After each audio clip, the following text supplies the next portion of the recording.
Hey there, it's Carm3D on the tube. It's been a very long time since I've made one of these videos. I've been really busy with some different stuff. I don't have time to go into what I've been up to, but hopefully pretty soon here I can show you all the nifty stuff I've been working on. Anyway, I've been wrestling with this issue, so I'm rendering this scene with a van and the ground here, and basically I'm rendering to the shadow of the ground as this isolated render. And just in case you don't know how to do that, you use alpha channel. I'm sorry, you do that in the surface editor. And the advanced tab, you set the alpha channel to shadow density. And then when you render it out, it looks something like this. But the problem I was running into is right here. I don't know if you can see that, but there's a little line here. So let me show you with the brightness boosted, or the gamma or whatever. And you can see there's a line going through here, and I could not figure out what was causing this. I stripped the scene down to its most basic components, turn off any plugins I could find. I was trying everything I can think of, rotating the ground to a slight angle. Nothing would get rid of that line. The only time it would go away is if I turn the shadows off, but I need the shadows. So here's what the problem was. Here's the side view of the scene. There's my subject I'm lighting, and of course the ground that will receive the shadows. And I have the light source right on top of it, and it's quite big. I have it set to a 75 meter ball of light, a spherical light.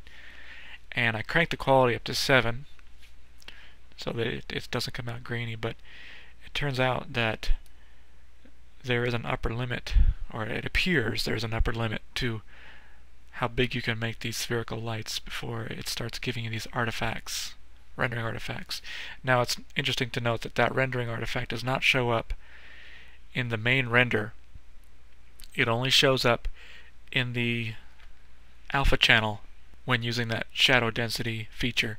I found that if I went down to 50, there will be just little remnants of that line left. And if I go down below that, it's gone. And when I make multiple frames, because this is an animation, that line comes in and out. It's not every frame, so it's definitely very glitchy in appearance and not at all attractive.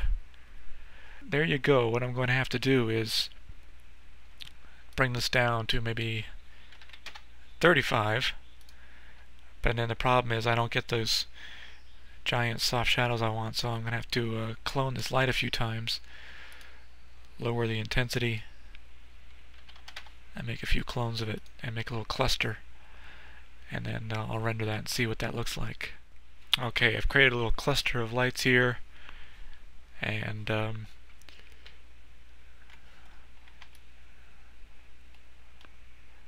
I think this will alleviate the problem.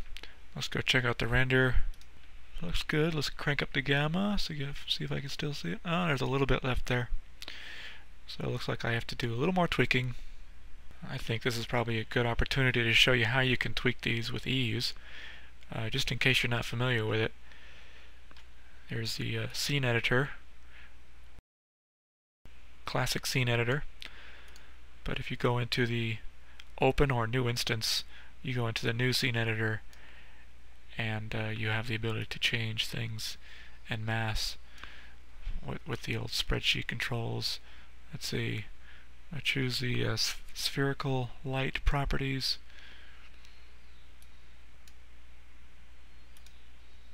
Here are all my lights, and you just click on this little section right here, shift click. Now I have selected all of those lights, and it brings up this little property here so I can change their sizes all at once. I don't know if you can see how they're all changed at once there. Interesting to note, you can select all lights go into the light properties panel and tweak this number, and everything that's selected will be set to that number. But it doesn't work here. If I change the setting here, it'll only change one of the lights. So it's a shame that there's no consistency there. Hopefully they can make that a little smoother in Core. Save us, Core! Anyway, I'm going to tweak the positioning of these lights a little more, since I'm going to have to shrink them down some more, and do another render.